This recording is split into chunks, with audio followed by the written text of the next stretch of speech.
Hello everyone, उम्मीद है आप सब लोग अच्छे होंगे। Myself Kritika Sharma and welcome to our channel. Students, हमने स्टार्ट की है सीरीज़ जिसमें कि हम स्टडी कर रहे हैं केमिस्ट्री के इंपॉर्टेंट क्वेश्चंस। तो यहाँ पे हम लेके आए हैं आपके सामने 500 प्लस इंपॉर्टेंट क्वेश्चन केमिस्ट्री के, जो कि टैट हो, टीजीटी हो या पीजीटी हो या कोई भी कम्पिटिटिव एग्ज़ाम जिसमें कि साइंस केमिस्ट्री पोर्शन जो जनरल आता है वो आता है, तो उसके बारे में यहाँ पे हम पूरा डिस्कशन करेंगे। सारे क्वेश्चन जो भी प्रीवियस ईयर आए हैं, मेडिकल हो नॉन मेडिकल टेट के जो भी आए हैं, वो सारे यहाँ पे इंक्लूड्स हैं। So this series is benefit for you. तो चलिए आज की क्लास स्टार्ट करते हैं। हमने ऑलरेडी 5-6 लेक्चर ले चुके हैं, ये है नेक्स्ट लेक्चर। तो यहाँ पे हम डिस्कस कर रहे हैं questions. Name the catalyst used in production of ammonia in Haber process. Haber process आता है जिसमें कि बनता है अमोनिया। कैटलिस्ट इसमें यूज़ होता है। कैटलिस्ट है क्या? कैटलिस्ट ये होता है सब्सटेंस जो कि हेल्प करता है रिएक्शन को प्रोसीड करने में। तो जो कैटलिस्ट है अमोनिया के प्रोडक्शन में हेल्प करता है वो आता है आपका आयरन। अब इसके साथ यूज़ होता है प्रमोटर, जो कैटलिस्ट की एक्टिविटी को इम्प्रूव करने में हेल्प करता है, वो आता है मॉलिब्डेनम। तो ये क्वेश्चन 2-3 टाइप से आ सकता है कि हैबर प्रोसेस से क्या बनता है? अमोनिया। कैटलिस्ट कौन यूज़ होता है? आयरन। एंड प्रोमोटर कौन यूज़ होता है? मॉलिब्डेनम। तो आई थिंक आपका ये क्वेश्चन गलत नहीं होगा। सो चलिए नेक्स्ट क्वेश्चन करते हैं। Which element add in a vulcanization of a rubber. देखो, रबर सबने देखी है। रबर ओरिजिनल जो रबर होती है वो इतनी सॉफ्ट होती है कि उससे कोई चीज़ बनाना प्रॉपर वे से बनाना पॉसिबल नहीं होता। तो उसमें ऐड किया जाता है सब्सटेंस जिससे कि बनती है रबर थोड़ी सी हार्ड। तो उसे बोलते हैं वल्केनाइजेशन, जिसमें कि कोई एलिमेंट ऐड करते हैं। तो कौन सा एलिमेंट इसमें ऐड होता है जिससे कि रबर में थोड़ी सी टफनेस आती है? तो वो होता है आपका सल्फर। याद रखना क्या होता है? सल्फर। सो चलिए नेक्स्ट क्वेश्चन करते हैं। Which of the nuclear reaction occur in hydrogen bomb. Hydrogen bomb में कौन सा रिएक्शन होता है? Nuclear fusion, nuclear fission, condensation. देखो, फ्यूजन होता है दो चीज़ें मिलके एक चीज़ बन रही है। फिजन मतलब टूट रहा है, ठीक है। तो जो न्यूक्लियर फ्यूजन होता है वो होता है किसमें? हाइड्रोजन बॉम्ब में, ठीक है, और सन में। तो option a is the correct. But nuclear fusion कहाँ होता है? ये होता है एटॉमिक बॉम्ब में। तो ये भी याद रखना, 3 टाइप से ये क्वेश्चन पूछे जा सकते हैं। सो नेक्स्ट क्वेश्चन करते हैं। Nature of A carbon dioxide. Carbon dioxide का नेचर कैसा होता है? आपको पता है अलोंग द जब पीरियड जाते हैं हम, तो इस साइड आते हैं नॉन मेटल, इस साइड आते हैं मेटल। नॉन मेटल के जो ऑक्साइड होते हैं वो होते हैं एसिडिक, और मेटल के ऑक्साइड होते हैं आपके बेसिक नेचर के। तो कार्बन क्या है? Non metal. तो नॉन मेटल के ऑक्साइड कैसे होंगे? एसिडिक, यानी option is the correct. Next करते हैं। Which of the following compound used in fire extinguisher. मतलब फायर लगी हो कहीं पे तो उसको बुझाने के लिए कौन सा कंपाउंड है वो यूज़ होता है? देखिए, सबसे पहले आता है सोडियम कार्बोनेट, 10 वाटर मॉलिक्यूल। ये आता है वॉशिंग सोडा। तो वॉशिंग सोडा वॉश करने में काम आता है, तो ये बनता है आपका सॉल्वे प्रोसेस से। फिर आता है बेकिंग सोडा, सोडियम हाइड्रोकार्बोनेट। तो ये यूज़ होता है फायर एक्सटिंग्विशर में, क्योंकि ये रिलीज़ करता है आपका कार्बन डाइऑक्साइड, जो कि क्या आती है? फायर को रिड्यूस करने में काम आती है। तो ऑप्शन बी हो गया। फिर आता है आपका NaOH। तो NaOH को कास्टिक सोडा भी बोलते हैं। तो याद रखना तो इन सब के बारे में कि किसको क्या बोलते हैं। केमिकल नेम अलग अलग वे से पूछे जा सकते हैं। सो नेक्स्ट करते हैं। Which of the following called a nitre. Nitre क्या है? देखो, नाइटर आता है पोटाशियम नाइट्रेट, ठीक है। तो पोटाशियम नाइट्रेट यानी option a is the correct. चलिए नेक्स्ट करते हैं। Arrange the element increasing order of according to reactivity. Reactivity के बेसिस पे आपको अरेंज करना है कि कौन सा मोस्ट रिएक्टिव है, कौन सा कम रिएक्टिव है। तो उसके लिए हम देखते हैं सबसे पहले सीरीज़। तो ये आती है रिएक्टिविटी सीरीज़। देखो सोडियम पोटाशियम जो आता है आपका वो सबसे ज़्यादा रिएक्टिव है, फिर calcium, magnesium, aluminium, zinc, iron, tin, lead, copper, mercury, silver, gold, ये आ गए नीचे वाले लीस्ट रिएक्टिव, ऊपर वाले मोस्ट रिएक्टिव। तो हमारे पास दिए हैं केमिकल नेम्स, हम चेक करेंगे कौन सा बेस्ट है। देखिए सबसे पहले ऑप्शन आता है कैल्शियम, कैल्शियम के बाद पोटाशियम। तो ये तो ऑप्शन गलत हो जाएगा क्योंकि हमने देखा था रिएक्टिविटी सीरीज़ में कि जो पोटाशियम आता है वो तो है सबसे मोस्ट रिएक्टिव। तो option A is the incorrect. फिर आता है पोटाशियम, एल्युमिनियम एंड कैल्शियम। देखते हैं पोटाशियम तो आ गया पर एल्युमिनियम आता है कैल्शियम के बाद, ठीक है। तो यहाँ पे जो ऑर्डर है वो तो एल्युमिनियम पहले है, तो ये भी गलत हो गया। फिर आता है calcium, aluminium, iron and mercury. देखते हैं कैल्शियम हाँ पहले है, फिर कौन सा ऑप्शन है, एल्युमिनियम सेकेंड नंबर पे, ठीक है। थर्ड आपका आयरन उसके बाद आता है, फिर आता है आपका मरकरी। तो मरकरी सब नीचे है, तो यानी आपका ये ऑर्डर इज़ करेक्ट। तो इस रिएक्टिविटी सीरीज़ से हमेशा ही क्वेश्चन आते हैं। अब क्वेश्चन कैसे पूछे जाते हैं कि क्या एक क्वेश्चन क्या आते हैं कि क्या ये इसके साथ रिएक्शन करता है। देखो लेस रिएक्टिव मैटर कभी भी जो होंगे वो मोर रिएक्टिव मैटर को रिड्यूस नहीं करेंगे, ठीक है। तो इस तरीके से ये क्वेश्चन आते हैं कि बताओ कि ये इसके साथ रिप्लेस हो सकता है या नहीं हो सकता, ठीक है। जो स्टेबल है उसको रिप्लेस करना मुश्किल होता है। तो चलिए नेक्स्ट करते हैं। Which of the following state exist in sun. देखो आपको पता है 5 स्टेट होती हैं, सॉलिड, लिक्विड एंड गैसेस। फिर आती है प्लाज्मा, एक होती है बोस आइंस्टाइन कंडेंसेशन। लिक्विड आपको पता है वाटर का एग्जाम्पल ले लो, गैस वाटर वेपर ले लो। प्लाज्मा होती है सबसे जैसे कि बोल सकते हैं गर्म स्टेज, तो प्लाज्मा आ गई सन में। बोस आइंस्टाइन ये होती है कोल्ड स्टेज, मतलब जितना कोल्ड कर सके इस चीज़ को उतना कोल्ड यहाँ पे होता है। नेक्स्ट करते हैं। Process solid substance directly convert into gaseous. देखो प्रोसेस होता है कि एक चीज़ दूसरी चीज़ में कन्वर्ट हो जाती है। अब देखो सॉलिड है लिक्विड में कन्वर्ट होती है फ्यूज़न, लिक्विड सॉलिड में सॉलिडिफिकेशन, लिक्विड गैस में कन्वर्ट होती है वेपोराइजेशन, एंड गैस जब लिक्विड में कन्वर्ट होती है तो कंडेंसेशन। सॉलिड जब गैस में कन्वर्ट होती है डायरेक्टली तो सब्लिमेशन, एंड गैस जब सॉलिड में कन्वर्ट होती है तो हम उसको डिपोजिशन भी बोलते हैं, ठीक है।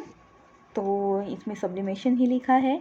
तो देखेंगे इसमें आता है डायरेक्टली सॉलिड कन्वर्ट हो रहा है तो सॉलिड में आता है sublimation. Evaporation liquid to gas, condensation gas to liquid, deposition gas to solid, and sublimation solid to gas.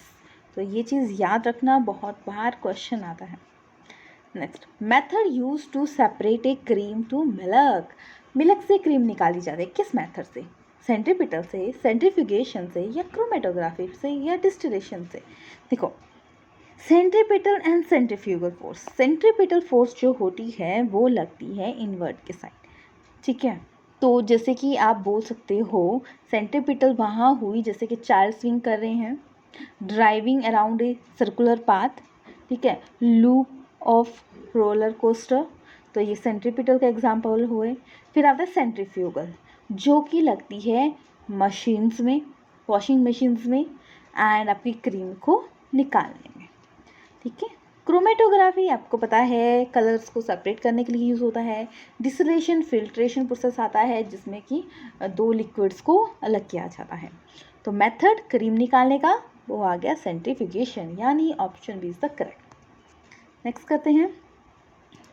Aerosol is an example. देखो एरोसोल एक सब्सटेंस है जो कोलाइडल सॉल्यूशन है जिसमें कि डिस्पर्स फेस होता है and dispersion medium. Disperse phase small amount and dispersion medium हाँ ज़्यादा, हाँ ठीक है। तो सॉलिड सॉलिड तो सॉलिड सोल बन गया। सॉलिड जब लिक्विड में होगा, ठीक है, तो सोल बनेगा। सॉलिड जब गैस में होगा तो एरोसोल बनेगा। ठीक है, फिर अब लिक्विड जब गैस में होगा तब भी एरोसोल बनेगा, यानी डिस्पर्सन मीडियम आ गया आपका gas. Liquid to solid gel बन गया, लिक्विड टू लिक्विड एमल्सन बन गया, गैस टू सॉलिड आपका solid sol and gas to liquid foam बन गया। तो हमसे पूछा है एरोसोल, तो एरोसोल में क्या है आपका, देखो सॉलिड गैस में है या लिक्विड गैस में है, तो ऑप्शन देखते हैं लिक्विड इन गैस। ठीक है, तो ऑप्शन ए ही करेक्ट है।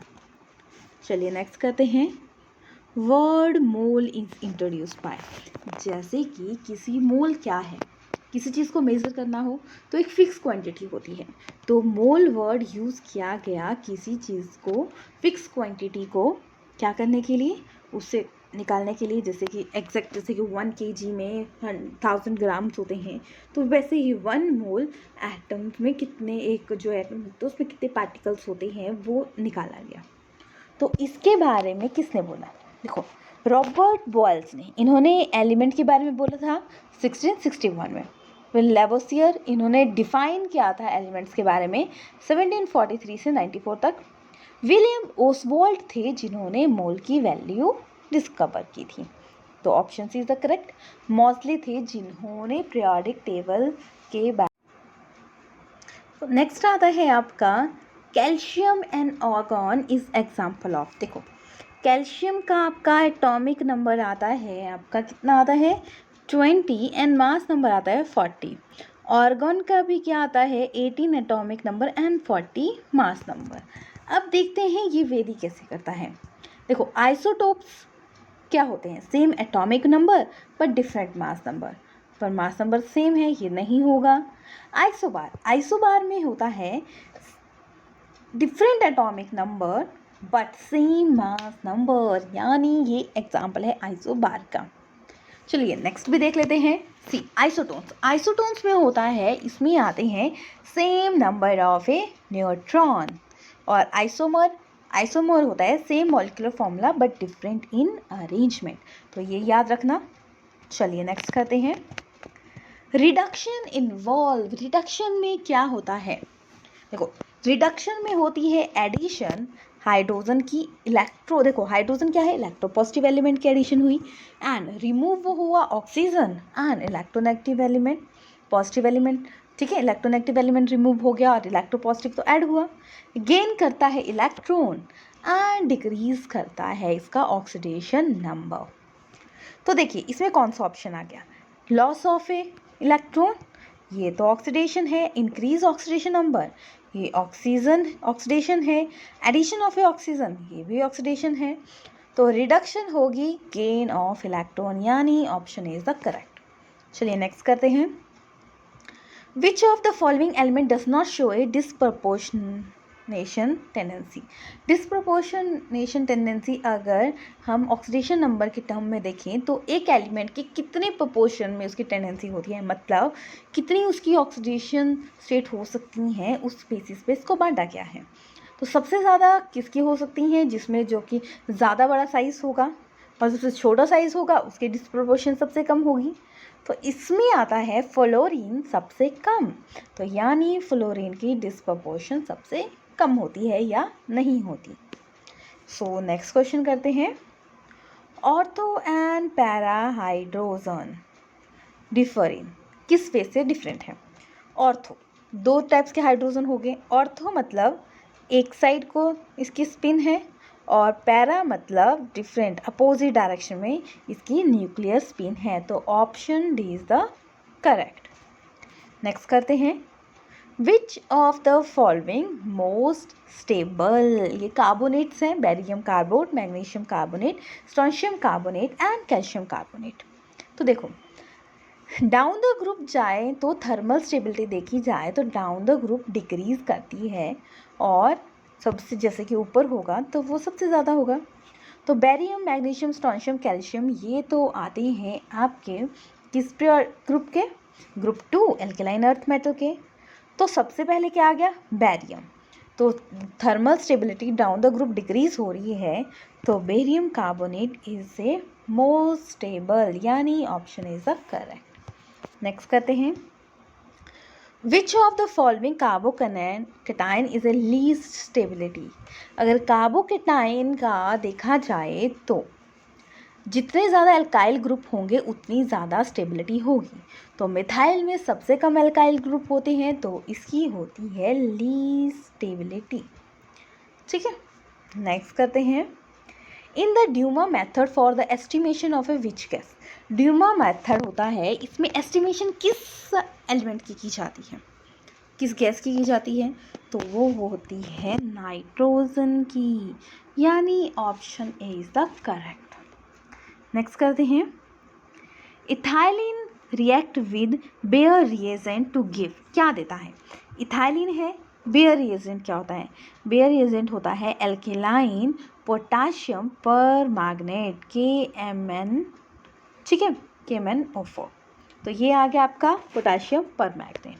जब रिएक्ट करता है इथाइलिन के साथ तो ये रिलीज बनाता है जो वो आता है ग्लाइकोल, यानी option a is the correct. Next करते हैं, in benzene each carbon atom undergo. देखो बेंजीन का स्ट्रक्चर होता है हेक्सागोनल, तो जो उसका कार्बन है, जैसे कि ये कौन सी हाइब्रिडाइजेशन बनाता है, ये बनाता है sp2 हाइब्रिडाइजेशन।